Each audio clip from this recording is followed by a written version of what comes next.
This week marks the year anniversary of a story that we brought you on an Oconee County woman who lost $20,000 to a sophisticated scam. I'm 7 News consumer anchor Diane Lee, and tonight, an update on her journey, which took her to the nation's capital, how her words are making an impact in the 7 News consumer exclusive Fighting Financial Fraud. Let's leave this here. When we first met Polly Failer a year ago, this Seneca grandmother was struggling to pay back $20,000 after scammers hacked her bank account. I didn't just fall. I went down to hell with this. And now, how are you feeling? I'm on top of the world right now. As Failer will attest, that journey didn't happen overnight. A few months after our story aired, U.S. Senator Tim Scott's office contacted 7 News looking to connect with Failer to invite her to speak at a hearing on fraud targeting the elderly. They were so encouraging. They said, do you realize that if you would come to Washington and be able to testify before the Senate Committee on Aging about exactly what happened to you, they could ask you questions and they could get everything out in the open. And so the retired Air Force officer and former registered nurse went to the nation's capital despite her nerves and spoke, by all accounts, as if she had done it 1,000 times. I'm here today because I am a survivor. God is giving me the strength to reclaim my life, and I want others to know there is hope out there. Failer explained to lawmakers that the hackers had accessed her bank account, activated a loan in her name, and used that to con her into wiring it to the scammers. She told lawmakers how her bank, USAA, had failed to alert her to the unusual activity. They could see that I had taken out $20,000 on my home equity line of credit. I had not opened that line of credit for 17 years. Senator Scott told 7 News her words were powerful. Do you think that her testimony will help to inform future laws that may help seniors?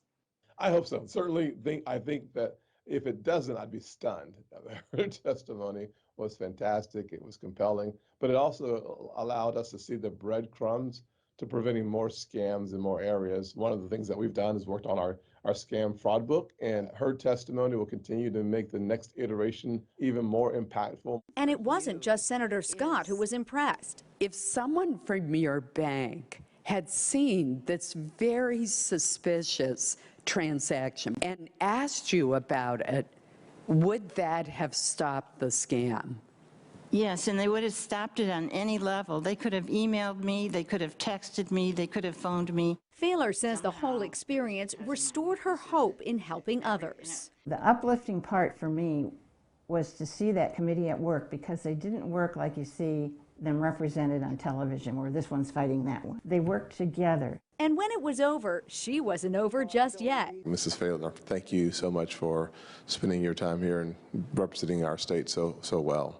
Could I add one comment? When the bank themselves makes the decision that this isn't viable, they're the ones losing the money. Of course they're going to lean toward that. That's a biased finding. Is there any way we can make them have an independent organization that would overview anybody that wants to appeal one of their decisions? Thank you. We learn a lot from these hearings, and we also get a lot of good ideas. Failer says her testimony in September helped her feel empowered, but what truly brought her to Cloud 9 is what happened just a few weeks ago. That's when Failer got this notice from USAA that her fraud claim was resolved and her $20,000 plus interest was being returned. I don't know who initiated the reopening of the case before the bank. I just want to say, whoever, big or small, I just want to say thank you. We reached out to USAA about the reopening of her case, and while we haven't heard back yet, in their original statement, USAA said it is always improving the checks and balances to deter and detect suspicious activity, and it has programs in place to warn and educate members about scams. For more on this story, plus a fraud hotline you can call, just look for the link to this story on my page at WSBA.com/consumer.